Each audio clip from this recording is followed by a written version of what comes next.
What's up, guys, and welcome back to my channel. Before we get into this video, don't forget to like, share, and subscribe.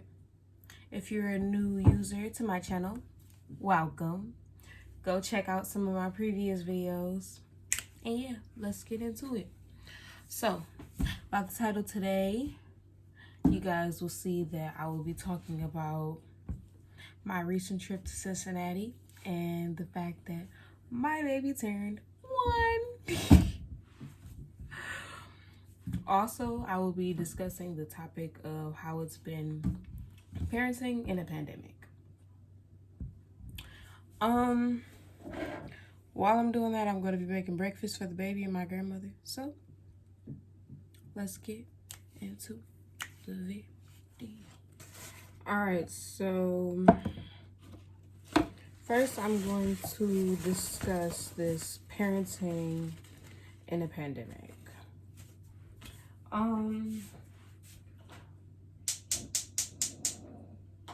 Let's just say that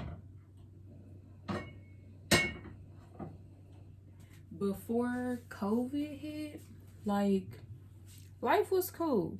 I was pregnant and I was ready to, get up and get out. Once that baby got out, I was just ready to be free.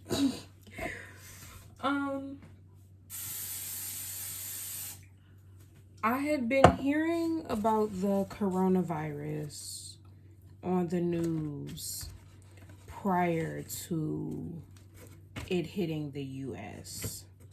I'd heard it on the news in October of 2019, but like I thought it was going to be just one of those things that like came and then went away. Sadly, I was mistaken. COVID hit when I was in the hospital after I had Malia. And, I was still in the mindset of it'll just be one of those things that, quickly goes away. I didn't really understand, like, really what COVID was. I was hearing like people talk about it and hear people say they were starting to get scared and everything else like that. But then there were less people saying that they were scared and more people saying like, okay, well, this is like a joke, just a myth. This is not something real. And, I was one of those people who didn't think that it was a real thing.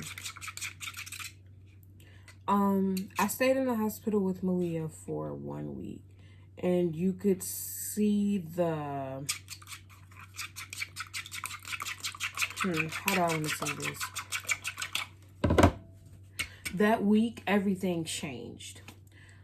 When we first started, after I had her, like them first few days, everything was cool. People were allowed to visit me and everything else like that. Everything was fine. But then, as days progressed, school started to shut down. The cases started to rise. And then it was like, this is starting to get serious.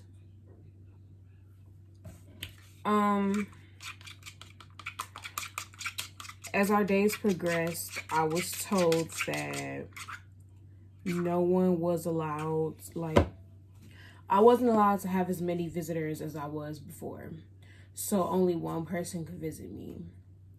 Now, if you haven't yet seen my postpartum depression story, then go check that out. But a part of that was like me staying in the hospital for that week. Like as the days increased and me staying in the hospital, I started to get really depressed. And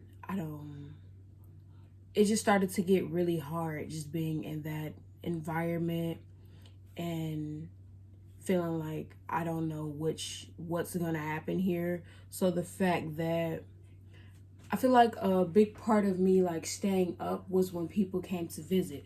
So when they pretty much cut off my visitors, it just kind of made it worse, and it made my mental state like deteriorate a little bit. Like, it really started to go from here to down there. And it was just really hard to stay sane. Luckily that the day after they started this one person was allowed to visit me thing, we were finally able to leave. So that was a blessing.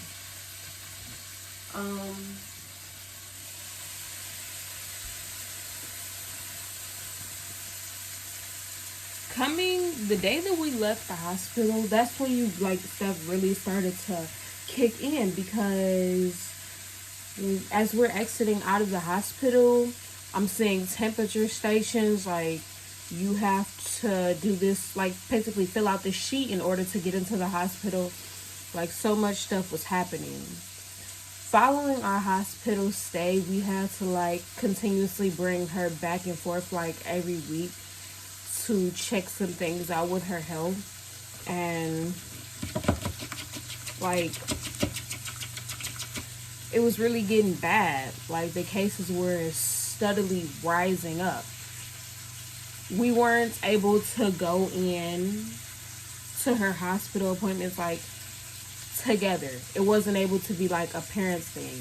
It had to be like one of us had to go with the baby and the other one had to sit outside in the car. Her dad wasn't even allowed to sit in the lobby. He wasn't allowed to go to her first appointment because like it was new. Nobody knew anything about it. Nobody knew how it was spreading or really how to prevent this spread or anything. Because when Malia it was still an option whether you could wear a mask or not. Like, you didn't have to wear a mask.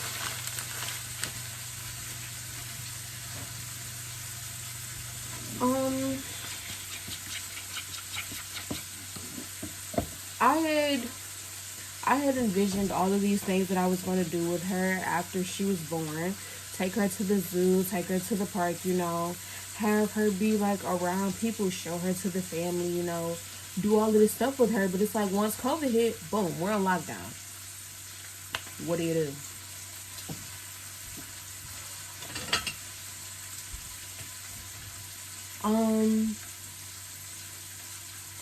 It's like a what do you do situation. Like, I don't want my baby to get sick. I don't really want her around people. I don't know who has it. So it's like, we have to stay in the house.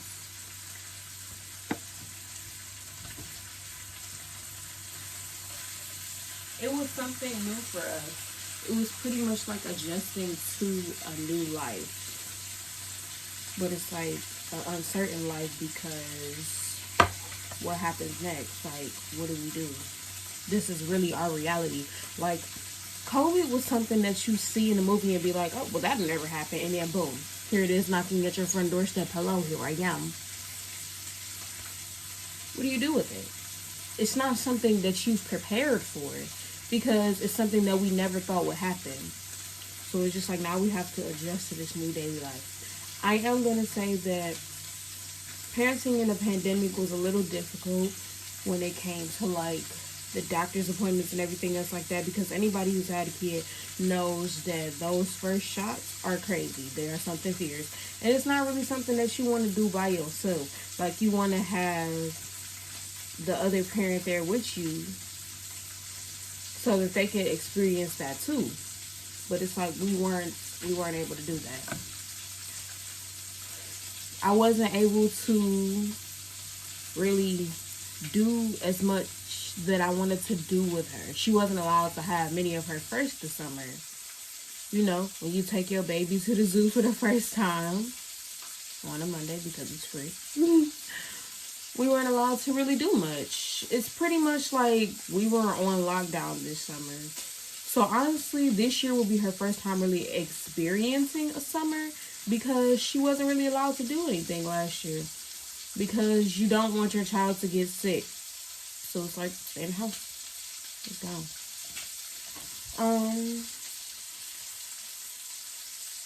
Somebody asked me, what do I miss most about life before the pandemic? I miss my freedom. I miss being able to see my friends, go to movies, like just go out for real. I miss not having to wear a mask because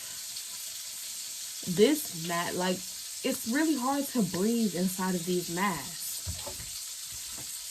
And it's like you don't want to take it off because essentially you can't.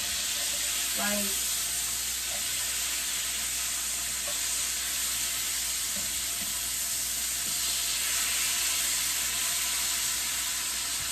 you literally have to wear a mask everywhere you go. And it kind of sucks. But I mean, it's all for our safety.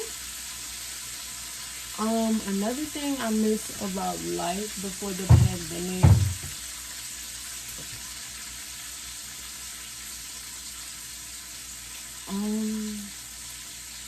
it seemed like before the pandemic, like things were brighter. Now it's just like it's way more depressing because of all the people who have died due to the pandemic, whether they were healthcare workers or just regular civilians who have just passed away because of this pandemic. COVID-19 was something that took all of us by storm.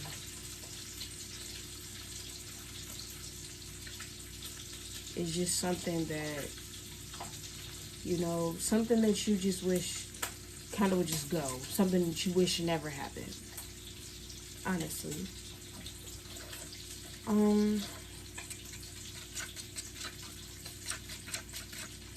There's not really much that I could say more about the parenting and the pandemic thing because while I wasn't able to do those things with her like outside, I did still make a lot of memories with her inside. We did a lot of things. Like, she tried her first lemon.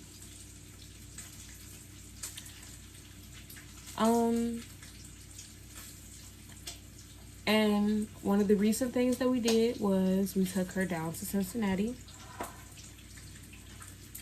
And she got to experience many of her firsts there.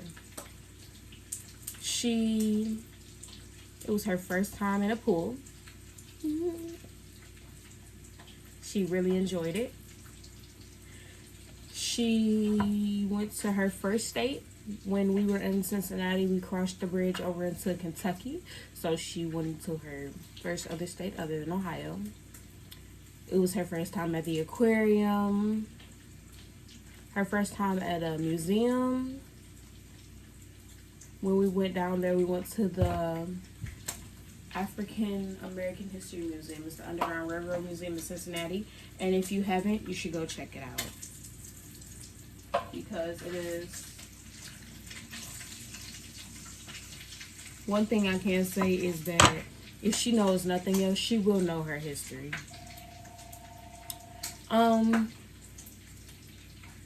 Parenting overall. This past year has really been an experience.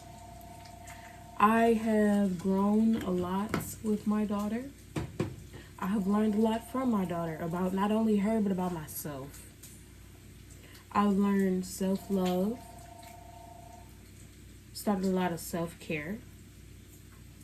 And honestly, it's just been a journey that I wouldn't trade for anything in this world.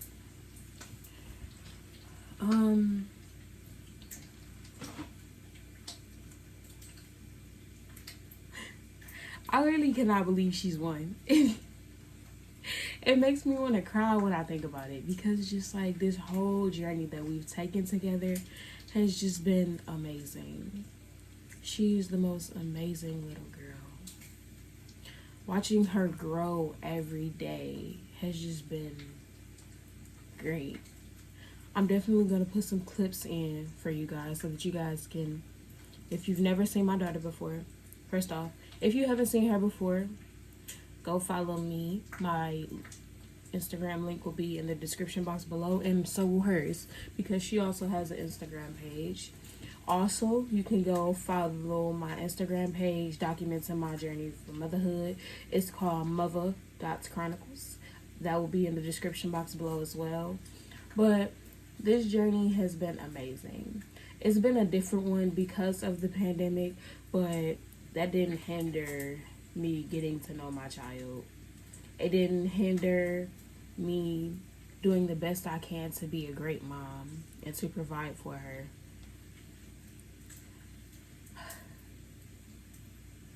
One thing I do want to say to her is that the sky is the limit.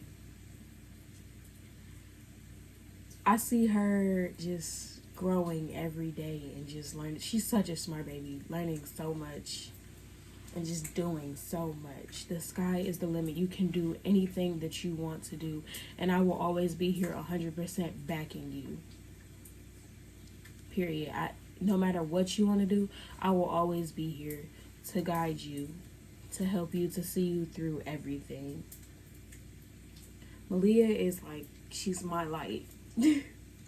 There's no other way to describe it other than she's my light, my joy. That's just my baby. Now, it's time for you guys to meet Malia.